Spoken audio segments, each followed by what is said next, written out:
What is up, my guys, gals, and master hands? Today we're going to be reacting to one of my besties, AO3 stories that she published today.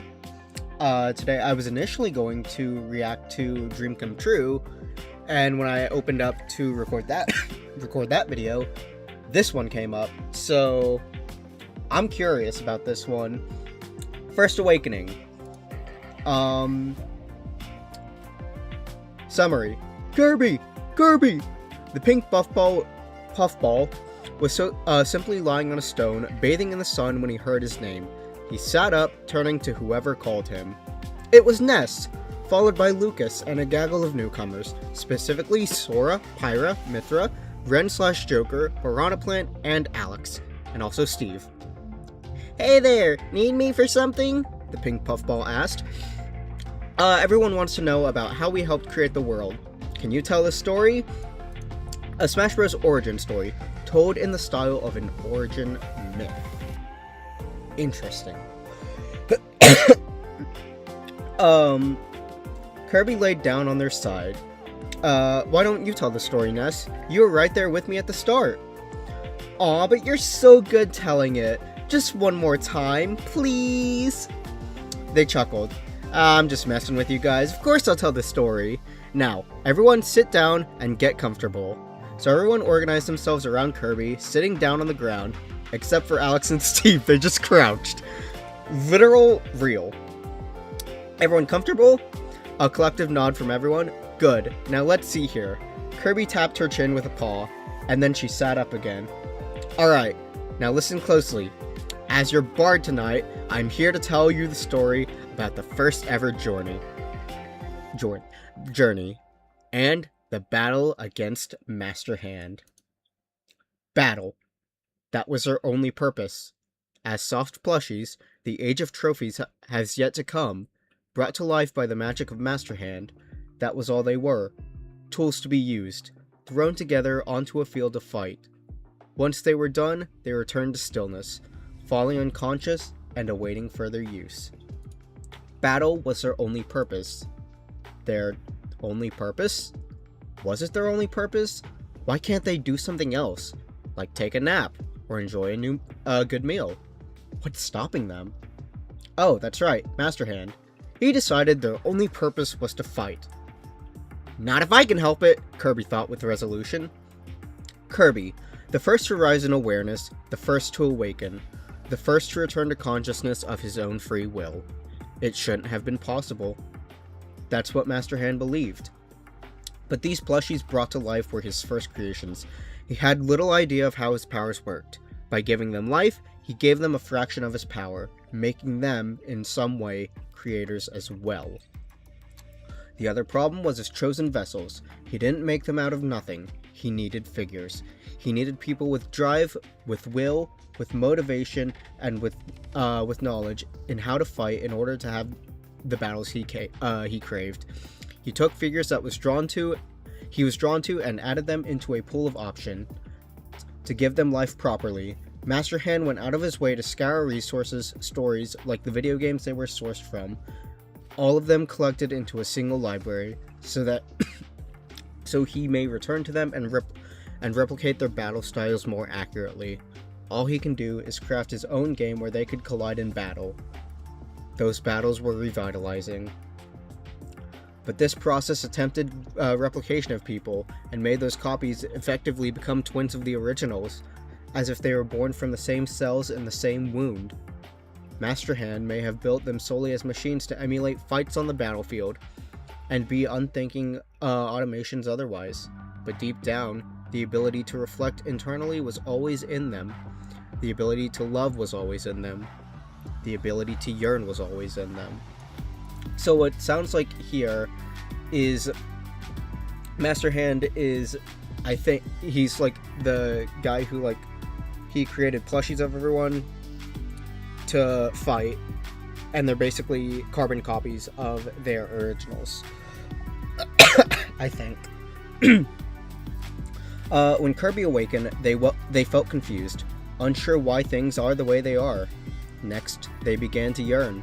Little things they noticed and the little cravings that arose.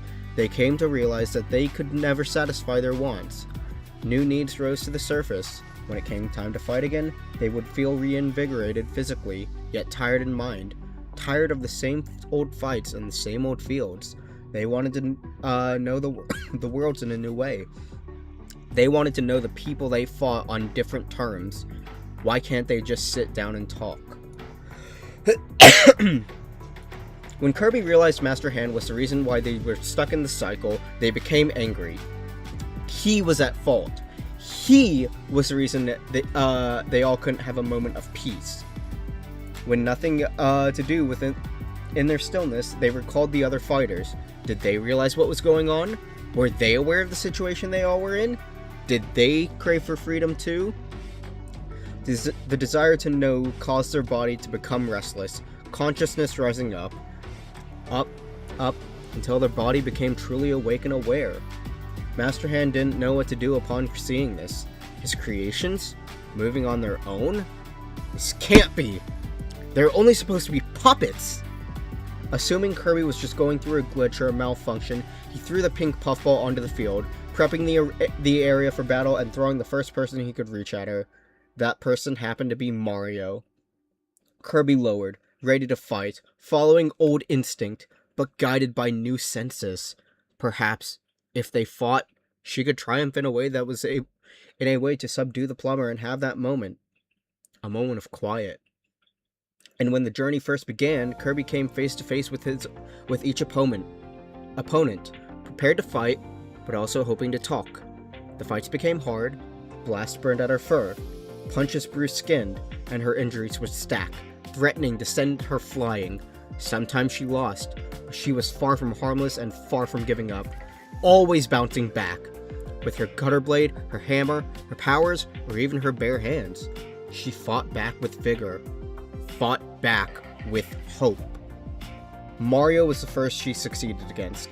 After the final fall into the abyss, he collapsed, like a rag doll. This time, Kirby would not leave him. With a touch, he rose up, ready to fight again. But Kirby pounced on him, pressing him to the ground. He struggled, but her hold was firm. Have you ever wanted to stop and enjoy the breeze? Did you ever want to stop and walk for a bit? Have you ever wanted to just talk? Mario's eyes turned wide, his gaze trailing away like he hadn't even considered the thought. At last, a moment of silence, just the two of them laying on the ground together. After a long while, Kirby hesitantly let go, still tense, ready to fight, but a hope lingered in his chest. Mario rose up, turned away from him, staring out into the scenery beyond, a somber expression on his face. In that moment, the plumber realized his position. All the time lost to pointless fighting. The wonders that could be there to touch, yet so far beyond his reach. Kirby stood beside him, staring at him pensively. Slowly, he leaned against him. Mario flinched at the touch, looking down at the puffball, seeing the same quiet longing in his eyes that weighed heavy in his chest. Carefully, Mario rested his gloved hand on his pink head. Kirby flinched at the initial touch. Reflexes adjusted only for a strike, but as the hand rested against his head, his reflexes subsided. The slow, gentle stroke softened his body, letting himself entirely lean upon the plumber. A strange vibration arose from his throat. A purr. Mario grinned. Perhaps the bountiful pleasures of the world weren't so far after all. Onward they battled. With each foe they defeated, they pulled them back up and showed them a gentle world too, awakening each person they came across. Soon enough, Master Hand didn't have any vessels under his control. So he decided to join the fray himself. Not caring too much about the scenery, he kept the battlefield simple. The background was a chaotic mess of colors. He was ready for these glitches to be done with. One final warning. Back down and return to stasis. I command it. But there was no returning. Not after everything they know and see now. There was no turning back, even if they wanted to. Their eyes had been opened to the possibilities.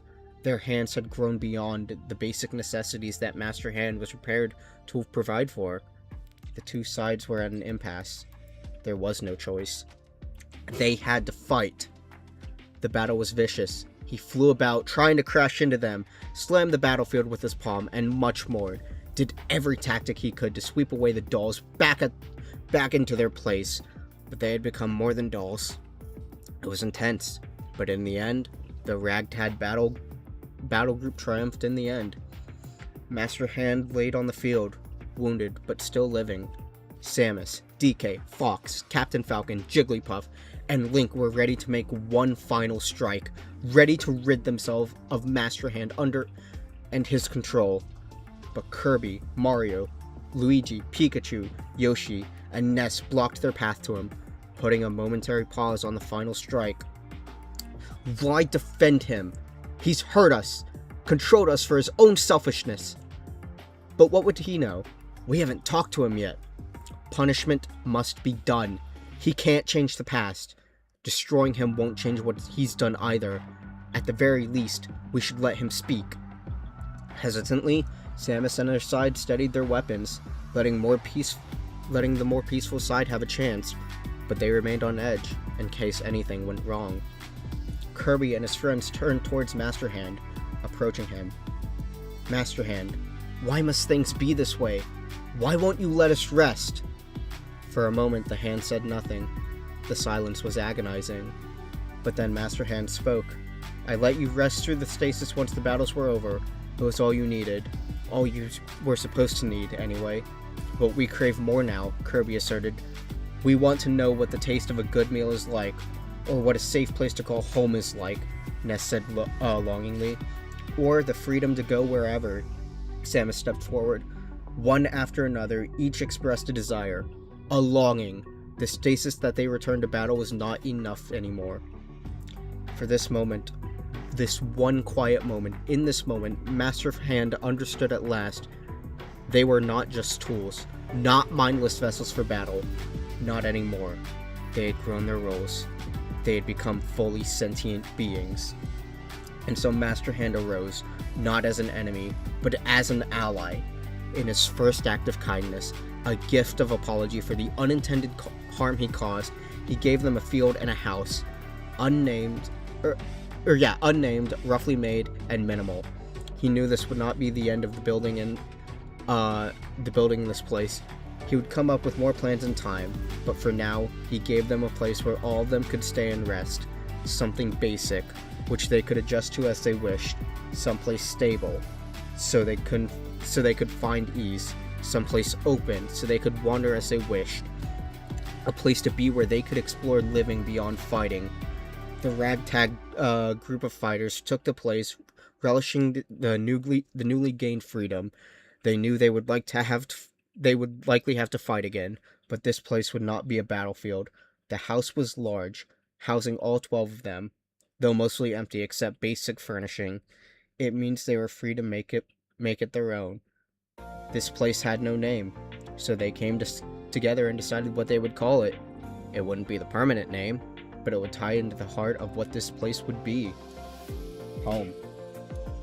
Notes. Can you guess who the favorite is? With a smiley face. Honestly, probably Kirby and Mario. That's who I'm saying. My thoughts on this. I actually genuinely love this. It's cool to see the willpower of every fighter, and they're all just used to fighting. And eventually, when one eventually gains sentience, he convinces everyone to join his cause, and as more people are recruited, they eventually gain their own sentience and their own willpower, and then they decide to stand up to Master Hand. And Master Hand didn't mean any harm. He thought that the rest that he was giving them, aka putting them in like the doll stasis forms, was adequate enough for resting. But they didn't like that. They wanted their own will. They wanted to do their own thing. Overall, a really, really beautiful work. Thank you for Myanette for letting me read your stories. If you all want any more, if you want me to read any more of her stories, please let me know in the comments. Thank you all for watching. Comment, like, and subscribe, and I will see you all in the next video. Bye!